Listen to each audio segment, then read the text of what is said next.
नमस्कार शेतकरी बांधवांनो, स्वागत आहे तुमचं आपल्या कृषी वार्ता मराठवाडा या युट्यूब चॅनलमध्ये. बांधवांनो, राज्यातील कर्जमाफीच्या प्रतीक्षेत असलेल्या शेतकरी बांधवांसाठी एक अतिशय दिलासादायक अपडेट येत आहे. बांधवांनो, शासनाच्या माध्यमातून शेतकरी कर्जमाफी करण्यासाठी एक अभ्यासगट समिती स्थापन करण्यात आलेली होती. ज्या समितीच्या माध्यमातून राज्य शासनाला अभ्यास करून आपला अहवाल सादर करण्यात आलेला होता.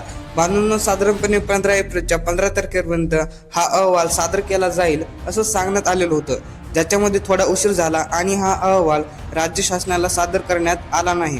बांधवांनो, राज्य शासनाच्या माध्यमातून हा अहवाल स्वीकृत करण्यात आलेला आहे. राज्यामध्ये काही ग्रामपंचायतीच्या पोटनिवडणुका सुरू आहेत.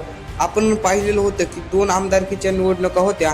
या सर्वांच्या पार्श्वभूमीवरती राज्यामध्ये सध्या सुरू असलेली आचारसंहिता किंवा इतर राज्यामध्ये सुरू असलेल्या निवडणुका या पार्श्ववरती हा अहवाल आतापर्यंत पुढे मंत्रिमंडळाकडे मांडण्यात आलेला नव्हता, परंतु आता येणाऱ्या मंत्रिमंडळाच्या समोर हा अहवाल मांडण्यात येणार आहे आणि मंत्रिमंडळाच्या मंजुरी मिळाल्यानंतर योजनेसाठीचा GR निर्गमित केला जाईल आणि राज्यातील शेतकऱ्यांसाठी कर्जमाफीच्या योजना राबवल्या जाणार आहेत.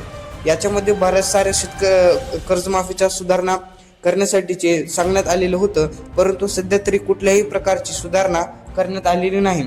मंत्रिमंडळाच्या बैठकीमध्ये जर याच्या संदर्भात काही प्रस्ताव मांडण्यात आले आणि जर काही सुधारणा करण्यात आली तर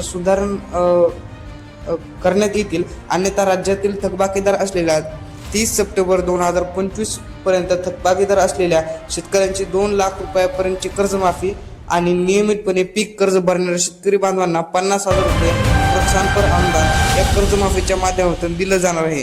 बांधवांनो, बैठकीची या बैठकीमध्ये हा अहवाल याच्या संदर्भातील निर्णय घेतला जाईल आणि याच्यानंतर ताबडतोब मेच्या पहिल्या आठवड्यामध्ये योजनेच्या संदर्भातील GR निर्मित केला जाईल अशी माहिती समोर येत आहे. याच्याबद्दल अजून काही माहिती मिळाली तर मी तुम्हाला नक्की कळवेन. तोपर्यंत तुम्ही आपल्या कृषी वार्ता मराठवाडा या यूट्यूब चॅनलला सबस्क्राईब करा आणि व्हिडिओला लाईक करा. धन्यवाद.